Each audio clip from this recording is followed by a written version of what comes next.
Okay, well, welcome to a new episode of Data Disruptors. Today I have with me Carlos Peralta, who is at a company called Whoop. And Carlos, welcome to the show. Hey, Tomer. Very pleased to be here with you. This is going to be an interesting conversation. I'm sure it will. And in fact, this is the first episode I'm recording after my move, so there's no green screen today. You get to see my living room, and that's how we roll. That's awesome. So we're going to talk a lot about your role and everything, but one of the cool things I think, going back a little bit in time here, in 2015, you joined this cool startup by the name of Moderna up in Boston, about 90 people, right? And yes, that company has a lot more employees today. I think 6,000, something like that. Everybody's heard of it, but tell us a little bit more about that. That has to be exciting. It really was. I mean, honestly, it was a little bit challenging for me because I came from like big fintech companies and working with large enterprises. So when I heard Moderna, it was like a little bit intimidating because I didn't have a lot of like science background and the company was very small. I didn't even really understand the nitty gritty details of what they were doing with mRNA technology. So I took the leap of faith. I had great mentorship, great managers, people around me that helped me a lot to grow into the space, really understand how things were working on the science side. And then we lived through the best 10 years, like the good, the not so good, and the exceptional, but most of it was exceptional. So it was quite an experience. Yes, roughly 90 to 100 employees when I joined. And then by the time I left, close to 6,000 locations across the globe, locations across the United States. So it was a big roller coaster, but quite the experience, I would say. Yeah, and the impact, I think, obviously on all of us, right, in those days of COVID, and being one of I guess two companies really to come out with the vaccine and save the world, I guess. Cool. So your role was director of data platform engineering and cloud infrastructure. What does that mean? What were you responsible for? Yeah, that was my last role. Again, I was there for almost 10 years. So I went through different roles during my tenure. But the last 4 or 5 years, I was in charge of everything data for the company, right? Like data acquisition, organization, how we, as vendors or as a consumers or producers of the data, we actually interact with the data and unblock the power of the data for different verticals of the company, right? So my role was like really focused on making sure that we have proper data, that the cloud infrastructure to support that data was like up to the part, making sure that we have like high availability, scalability, the best standards for privacy and data governance, GDPR, HIPAA, and all the acronyms that we know about when we talk about data on a global scale. So it was very challenging, but also like very rewarding because, as you said, when we engage in that like period of time where we work with COVID, data was the center of everything. So it became the tool for us to actually show and demonstrate that we were doing the right things for the right people, for the right audience, and making sure that our solutions and at the time the vaccines were the right thing that humanity was looking for. So my role was like centered on that space, data and everything around data. Yeah, cool. And we'll talk a lot more about the details of that. But I know earlier this year you joined another company by the name of Whoop, which is a wearables company. Yes. And I was looking at the homepage and I saw the word data mentioned, I think, 9 times on the homepage alone. And so it's got to do something with data over there. Just a little. Yeah, just a little. And that's one of the things that really drove me to take the decision to take a step to the side from Moderna and find like another opportunity where I can explore more my passion. My passion is actually helping people with the data that we acquire, right? How we have like a positive impact in people's lives. So yes, Whoop is a wearable, of course. I was a member of Whoop before actually working here, and it was just because of that, right? Like data, it's a data driven organization. So when I was like transitioning from my Apple Watch to Whoop, I was looking for a device that can help me with data to understand how can make me better, how my body works and how my body reacts to different factors from my ecosystem. So Whoop came into picture. I became a member, and then everything was meant to be. I got a job offer, and yes, 9 times or more data-driven organizations. We actually drive our business based on data. We make decisions based on data. So we want to make the best and more educated decisions to impact our members in a positive way wherever we can. Okay, so let's talk a little bit more now. The audience here is interested in, how to build organizations around data and how to build data platforms and things like that. So if you think back maybe at your days at Moderna, right, you had the task, among other things, of kind of building that data platform, right, for the Yeah. organization. Of course, it was a startup when you joined, but ultimately it was a much larger company, and you had to evolve a lot. But what was that like? What were the early challenges and opportunities that you had when you were kind of building that data platform over there? That's a good question, because one of the biggest challenges that we face as we evolve from a startup company to an enterprise, and as Moderna and same as Whoop, both data-driven organizations, is like, how do we change the mindset from people, right? Like, data has the power. Data knows better than us, and it's a big battle. And well, battle is probably not the right word, but it's a big, like, change in mindset, so people Yeah. understand that data has the power to unblock different verticals of the company. So that was probably one of the biggest things we battled at the beginning: data literacy, making sure that people understand that what data we have, how do we organize it, the fact that data is secure, that we can access the data, and if you can't access the data, there is a reason for it, that we are protecting you from some stuff. Mm-hmm. So data at the beginning, right? Like having that challenge with our peers. And on the technical side, is more like back in the day, ETL tools were a little bit challenging. How to store data in a reliable manner in the cloud was a little bit challenging, but we had the chance to really partner with AWS at the time and come up with solutions that actually helped not only Moderna, but they later became like Amazon services. So people have been using those for a long time. So having that combination between finding the right tool and making sure that people understand the power of data were the big, like, probably one of the biggest challenges at the beginning. Was there also a skill set gap? Like, I've worked with companies where we had to go help, teach folks how to use SQL so that they can be more, self-sufficient. Did you have some of those challenges? Well, I have to say that at the beginning of Moderna, very few of those, because most of the people in our teams were like already like DevOps. They understand, they were like coding and software developers with the science background, so they would really know what we were doing. But of course, small gaps start to pop up here and there when you bring new tools to the table, right? Like cutting edge tools that nobody has used before, or tools that have been just released and have some bugs here and there. So there were some gaps there, but we were very fast to fill those gaps with internal training and also training from our partners. So we were able to move really fast in that space. Hmm. Was there a separation, like the data team owned the platforms and kind of some of the bringing in the data, organizing it, and then the various different business units were consuming the data? Was that how it worked?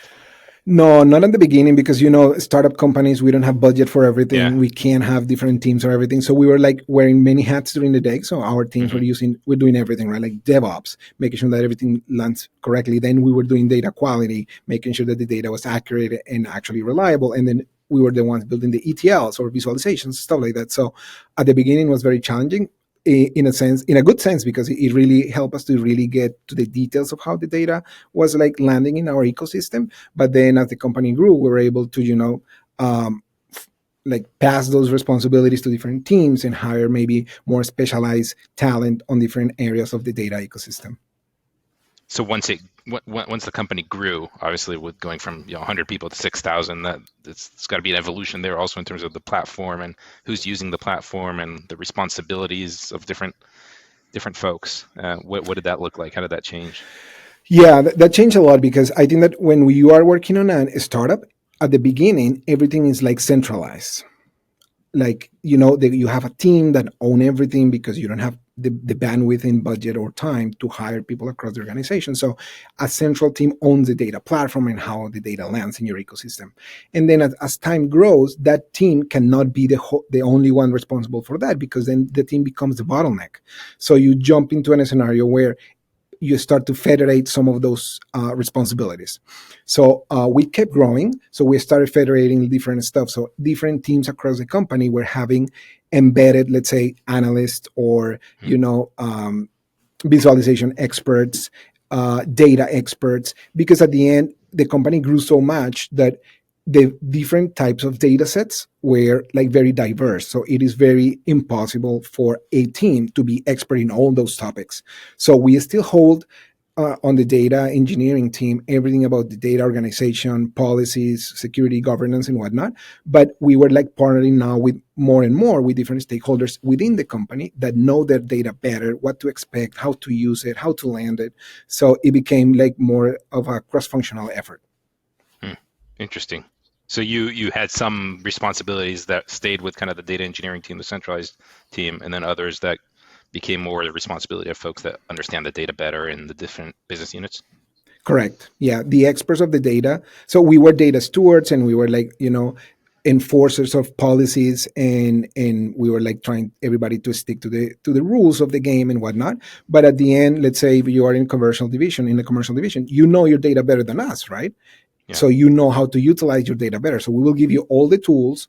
We will like share with you a toolbox of plenty of options, like services and knowledge that you can use to use your data however you see fit. But all that usability of data was always aligned with the policies that we define on the centralized data engineering team. Yeah.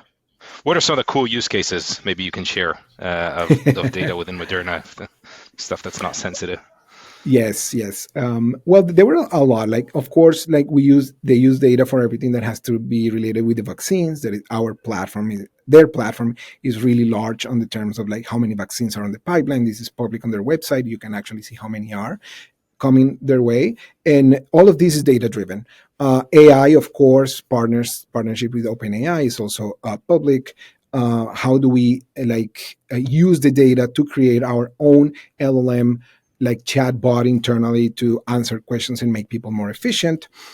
Because that's one of the biggest things that we achieve there, right? Like, you don't need to be an expert on your data to be able to use the data that the company owns or have at the moment.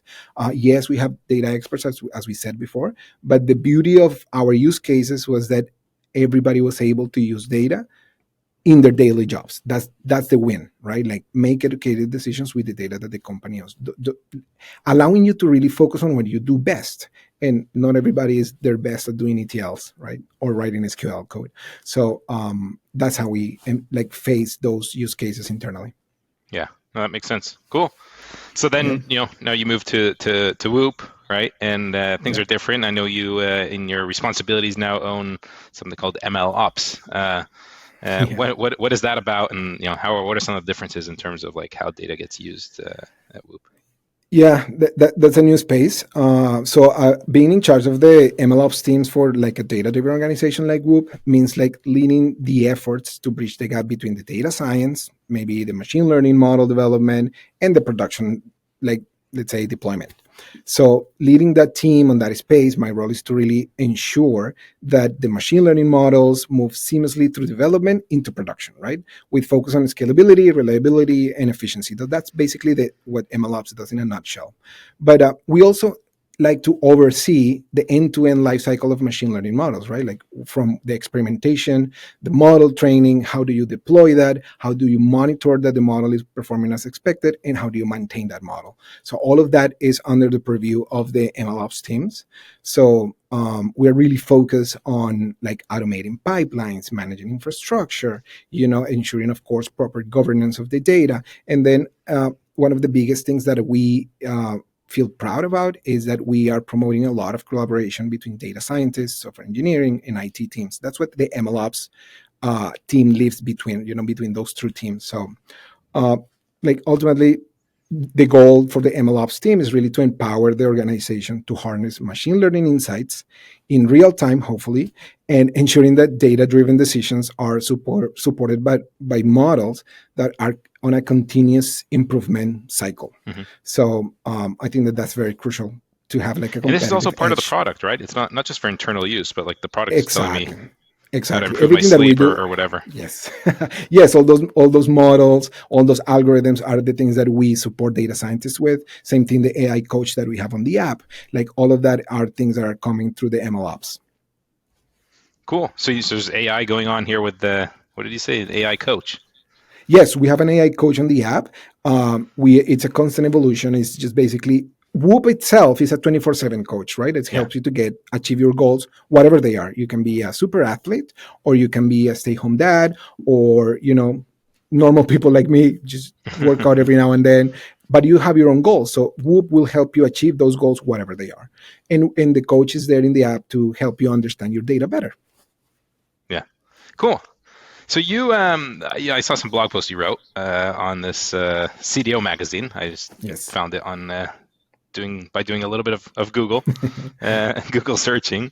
But I thought it was interesting. You wrote about basically how companies can become more data driven, and that kind of aligns with, I think, what a lot of people in the audience here are kind of interested in, right? Is how do they, everybody wants to become more data driven. There's a lot of demand for data in every company of decent size, right? But it's always a challenge.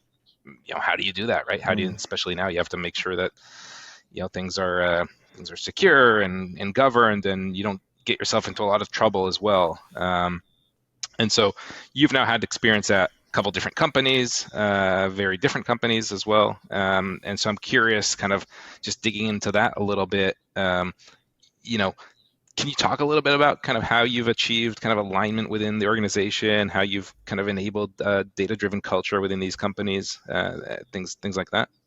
Yes, yes, that's very interesting actually. And you said something very important, like organizational alignment, right? And the culture, of course. But how do we get there, right? Like one of the biggest things that we've done here, and like I've been trying to do during my experience in data in the data ecosystem, is like breaking down silos, right? Like how do we make sure that we just don't work isolated from each other, right? Is that fostering collaboration across departments, right? That's critical to enable data driven decision making. Like we pride ourselves on being a data driven organization because we make decisions based on data. We help our members make decisions based on data. So one of the like successful strategies that we have implemented is like that cross functional teams collaboration that bring close, as I said before, data scientists, engineers, analysts, business stakeholders, marketing. So we all speak the same language. So and it help us to like really work towards the same goal, right? We have the share accountability for the outcomes, and we ensure that everybody understands like the broader business context of their work. Another thing that we've done, and I think it's a key approach, is like promoting transparency and communication through regular touch points with like open forums or communication, data sharing initiatives, project showcasing. The fact that we shared with everybody internally what we have, how we got it, and everybody understand that there is nothing hidden here, there is not secret sauce, that we are all working towards the same goal, makes all of this more and more, like, let's say, easier. So we make data accessible to everybody so everybody can make decisions based on data, right? So we use dashboards, we have self-service analytic platforms, we have training sessions. It's just because we want to embed data driven platforms and decisions in your everyday. So I think that helps with the alignment. Do you And have like a program to do this kind of training for folks on a regular basis, or kind of how do you do that? no, we don't have one yet here. We did have one in Moderna, but we're working towards here at Whoop in making sure we're taking the first steps to make sure that everybody is on the same page. So we don't have one yet, but we're working towards that. Yes. And you have like a centralized data platform. You said anybody can access the data. Obviously, there's some permissions, I assume, depending on, is it finance data that Yeah. not everybody can see or whatever. So how do you manage kind of the security of those things? Yeah, not easy. But yes, we have centralized data platform for different like data catalogs, like data warehouses, data lakes. We have like data visualization tools. So all of that, like security is paramount, right? Like it's very complicated because you have to start from the point of view that everybody needs access to everything. But when you start to like challenge that mindset, you will encounter that people think that they need access to everything, but they don't. So we have like a lot of like responsibility sharing, ownership and stewardship. We have like role-based access controls. We have policies in place. Everything like it's like in total coordination with legal in our compliance teams to make sure that whoever needs access to a certain data set can access it. And then we have, of course, policies that allow you to have access to that data set for a certain period of time. And we log most of the things that you do with the data set. So we're taking the steps toward like a proper and solid like data governance culture here.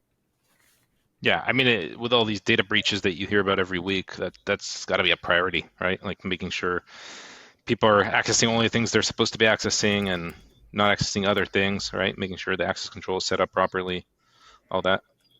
Yes, that's absolutely right. Like data breaches everywhere every day. So yes, role based. We implement a lot of of techniques that I think that complement each other in the entire ecosystem to make sure that we prevent that as much as possible. And then do you try to give people that self-service access? Because you mentioned that, right? So if I'm a product manager or an analyst somewhere in the company, and I want to experiment with things, try things on my own, maybe I know SQL, so that's not an issue. Can I just connect and start working with data as long as it's not sensitive, obviously, and data I shouldn't be seeing? Yes, absolutely. We have different platforms and different tools that we built in house or from other partners where we say, yep, you have access based on your like skill level in the sense of like, SQL, let's open you, let maybe Snowflake. Or you don't have SQL, well, we have a chatbot that can talk to you. Hmm. Or you don't even care about that. You can ask our data catalog and find the data sets and how are they being used. And then it will take you to like visualizations and dashboards that can give you the data that you need. So yes, we want to empower self-service, and we try to provide this with a toolbox that has options for every skill set and every different role in the company. Yeah, cool, cool. Well, changing topics a little bit to kind of more on the infrastructure side and the technology. We obviously first met years ago at Moderna and kind of collaborated there. I know now at Whoop use a variety of technologies and use a lot of Snowflake as well, right? But increasingly, Yes. you mentioned that you're using a lot of Iceberg, Yes. and I'm curious, kind of what's the rationale for that? We were big proponents of Iceberg, obviously. Uh, Yes. say a little bit about that. Yeah. At Whoop, we use Snowflake because while Snowflake offers like a powerful data warehousing capabilities, that's not a secret. It also offers like seamless scalability and Yeah. robust like performance. I think that the increased use of Iceberg is driven by the need of more flexibility and control over data management, particularly for large scale data in diverse data sets, right? Like you cannot query billions of rows in a Snowflake on a daily basis in a transactional manner because it is really expensive. So one of the reasons for adopting Iceberg alongside Snowflake is that we have, first of all, on the technical side, of course, open table format for data lake. So, Iceberg is an open source table format. So we have like large data sets in our data lake. So it gives us a lot of flexibility on how Hmm. data is stored. Also, because with Iceberg, we decouple the storage and the compute, right? So Iceberg allows us to decouple the storage from the compute, offering like more control over what engines we use: Spark, Flink, Trino, Dremio. Yeah. We use that to process the data, right? So that's provide a lot of flexibility in selecting the best tool for specific jobs. And then also one of the biggest things with Iceberg is the multi-cloud and hybrid support, right? Iceberg's compatibility with multiple engines and cloud platforms makes it ideal solution for hybrid or multi-cloud environments. We are not multi-cloud environment at Whoop, but we are evolving and we are never like, shutting the door to any option that's going to make it more efficient and fast. Hmm. And there are a couple of other reasons like performance and partitioning, versioning, and having the ability to audit like data sets. So, but at the end, I think that using both Snowflake and Iceberg, we are able to leverage the strengths of each of the systems, right? Snowflake for ease Yeah. of use and management services, and Iceberg for flexibility and openness and ability to manage like larger scale data sets. Hmm. How do you get the data into the lake, into these Iceberg tables? We have different mechanisms in house. So we have like real time ETL processes. We use a lot of we are an Amazon shop, so we use a lot of the technologies from like Hmm. Kafka. We use like exports, S3, RDS instances, CDC. So there is a lot of different technologies that we use. All of them have been built in house, which gives us a lot of control. I know that there is a big controversy, or it's very controversial to say in house or by off the shelf, but we try to strike the proper balance. But that's where we are today. Yeah. Makes sense. And then, you talked a little bit about cost, Yeah. and that's something everybody cares about now. And we see that a lot. Obviously, helping people, lower their bills, really, whether it's cloud provider bills or Snowflake or whatever. What Yeah. are some of the things you've done around like reducing cost or controlling cost, even? Yeah, I think that I mean controlling costs is both in Snowflake and the cloud infrastructure. I think it's essential for us to ensure scalability without overspending. Right, that's the goal for everybody. So, Yeah. a couple of key strategies that we use to manage cost effectively, like Snowflake cost control, a lot of tools within the tool to actually give you like monitoring and dashboards and like the proper services so you can monitor where the money is being spent. On Snowflake, we also use like we try to optimize query performance, like making sure that we're writing the right queries using the right resources. And alongside those resources on Snowflake, we also control the warehouses that are used for different workloads. You know that in Snowflake you can customize that workload in different warehouses sizes and whatnot. So we're gonna make sure that that's properly used. In the cloud, we also use like data compression and storage optimization. We have intelligent tiering in S3 to make sure that data that doesn't get used that often moves to a cold storage. So there is a lot of stuff there. We, of course, in AWS, you have the ability to do cost monitoring with tagging, so we know which services are being used by certain teams, so then we can backtrack and understand what's the usability there. And then we try to use auto-scaling and elastic resources as much as we can, because then on peak hours or peak usage time, we can go up as high as we need. And then when things settle down, we just don't need all those resources, so we go back down. So multiple techniques across the board, but I think that today the main two players on our world, which is Snowflake and AWS, they give us a lot of embedded tools that help us with the job. Yeah, cool. All right, let's shift gears here a little bit and talk about kind of career advice. A lot of people on this call are obviously building their careers in this area, and so you've had a lot of success and I'm sure failures as well. And so would love for you to share a little bit about that, right? What are some of the learnings and experiences that have kind of shaped your approach to data, to leadership? What are some mistakes you've made maybe? Yes, that's true. I mean, we made a lot of mistakes, and I have made a lot of mistakes. But one of the things that I learned from one of my mentors is fail, but fail fast, right? And don't fail on the same thing twice. So throughout my career in the data ecosystem and MLOps and AI, one of the most valuable lessons I've learned is the importance of, again, fostering a strong collaboration between technical teams and business stakeholders, right? Data leadership isn't just about building scalable systems that are like beautiful and self-maintained. It's about actually translating complex technical work into meaningful business outcomes, right? Otherwise, like, data is great, but if not used properly, it's useless. Or if it's not accurate, it's really, again, useless. So early on in my career, I made a mistake of focusing too heavily on technology without fully understanding the strategic goals of the organization, right? And I think that's a common mistake that we all make when we are growing into more strategical like roles. So when I made those mistakes, that actually limited the impact of our efforts within my teams or myself. So I think that for aspiring data leaders, my advice is to really prioritize communication and alignment with key business objectives, making sure that you have the full picture when you can. Of course, always advocate for a data-driven culture and embrace a mindset of continuous learning, right? We work in technology. Things change every day. There is a new shiny thing on a daily basis. But you have to learn and choose what that are really more impactful for your business.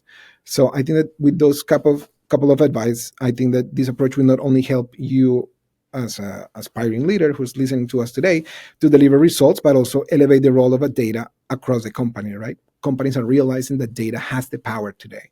And if you are not on a data-driven organization, you most likely are on the wrong place, right? Like, data in every organization, regardless of where the business you're in, I think it's paramount for the success of that organization. Yeah, no, it's funny you mentioned that because I recently saw data at Dremio, like from our go-to-market team, on like when there's a business unit involved and working hand in hand with the data team, with the central IT team, those, if it's an opportunity, they're not a customer yet, those progress way faster to becoming customers.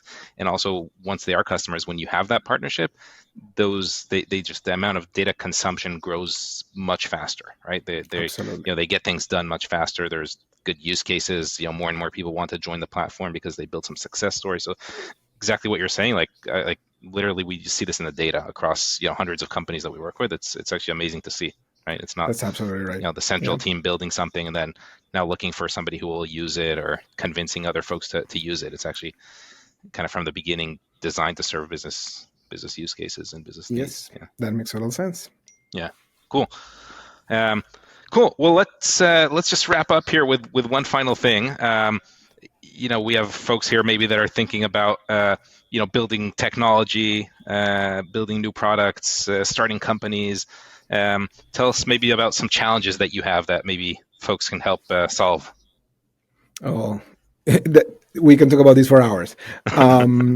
So I think that in the data and MLOps AI space, now everybody wants to slap AI on everything that they do today. Of I course. think there are several challenges that, from my point of view, stand out. So, and I think that especially now that the ecosystem again rapidly evolves every day, there is new shiny things. So I think that one of the biggest thing is from the data perspective, data quality and integrity. Right, the biggest challenge there is that we have to ensure the data accuracy, consistency, and quality. That's a persistent issue everywhere. There are tools today to do some of that, but as data pipelines really scale, and now we're talking like huge amounts of data sets, that becomes more and more prone to error and more complex to manage. So I think that there's an opportunity there for startups to develop like smarter data validation tools that can use AI on ML to really automate and detect and correct data inconsistencies in real time. So that's one of the biggest things I'm really concerned. I mean, excited about with the challenges. There's another one that really like resonates with me, especially on the ML space and data science, is the model interpretability and fairness, right? So as we keep building like ML or AI models and they grow in complexity, it becomes harder to explain how decisions are made, right? Which all of this really affects the AI system, especially in sensitive industries like healthcare and finance, like Whoop, for example. So I think there is a big opportunity there, and actually more than an opportunity, there is a need for more transparent and explainable AI frameworks. How do we get to some fairness auditing tools to help users and regulators trust and validate models, especially when models are operating in regular industries like in Moderna, FDA, and all these like industries, even for Whoop, that affects us as well. And one last one, because again, I said we can talk about this for hours. I would say that there is a challenge in automated feature engineering and data preparation. So I've noticed this with our data scientists here at Whoop, and I saw that in other companies as well. So data scientists spend like a significant amount of time on data preparation and feature engineering, which actually really slows down the model development, right? So there is a big opportunity for automation and feature engineering tailored to different industries. Of course, it's not trivial, but this could accelerate the experimentation and deployment lifecycle, allowing data scientists to focus more on model innovation. And that's one of the challenges that we face the most at Whoop, right? We want to bring more and more accurate on a daily basis to our members, and we put a lot of effort to make sure that everything that we deliver is accurate and reliable. But if we were to find like companies or partners that can help us on that front, that would be fantastic. Cool. All right. Three ideas on where to focus. Yes. If you have any Well, ideas about that, come and talk to me. awesome. Well, Carlos, thank you so much. This has been a great conversation, and I think folks have learned a lot here. So thanks for taking the time. No, thank you, Tomer. It's been amazing to talk to you again, and I hope to connect with you again pretty soon. Sounds good. Thank you. All right. Thank you.